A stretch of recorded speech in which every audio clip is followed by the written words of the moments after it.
Syedaralon Rosti Simanjuntak, ibunda Brigadir J, menangis histeris saat hadir sebagai saksi dalam sidang pembunuhan berencana anaknya dengan terdakwa Baradae.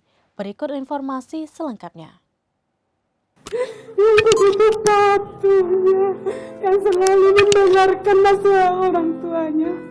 Karena dari kecil anak ini saya sudah didik, Pak. Sudah saya ajarin anak ini agar selalu tanggung jawab dalam tugas. Syedaralon Rosti Simanjuntak, ibunda Nofriansah Yosua Huta Barat atau Brigadir J menangis histeris saat hadir sebagai saksi dalam sidang pembunuhan berencana putranya dengan terdakwa Richard Eliezer atau Baradae. Dia memohon kepada Richard untuk berkata jujur terkait persoalan yang menewaskan putranya di rumah mantan Kepala Divisi Profesi dan Pengamanan atau Kadif Propam Polri Ferdy Sambo pada Jumat 8 Juli 2022. Sambil menatap Richard, Rosti meminta dia tidak lagi mengikuti skenario kebohongan Ferdy Sambo atau istrinya Putri Chandrawati.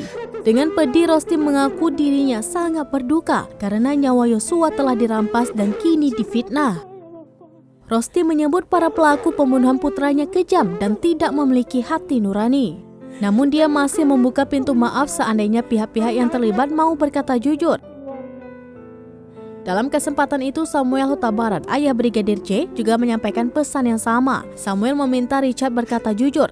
Tidak hanya Rosti dan Samuel, beberapa anggota keluarga Yosua dan yang lainnya juga hadir sebagai saksi di persidangan. Mereka pun menyampaikan pesan serupa ke Baradae. Suasana ruang sidang menjadi haru karena tidak hanya pihak keluarga Yosua yang menangis, namun Richard pun tak kuasa menahan air matanya. Richard tertunduk sambil berulang kali menyeka air mata. Kuasa hukum Richard, Roni Talapesi, yang duduk di samping Richard, berusaha menguatkan kliennya dengan mengusap-usap punggung mantan ajudan Ferdy Sambo tersebut. Richard pun berjanji akan memberikan keterangan jujur di persidangan terkait persoalan penembakan Yosua di rumah Sambo. Richard juga bilang dirinya tidak percaya pada pengakuan Sambo bahwa Yosua telah melecehkan Putri Chandrawati.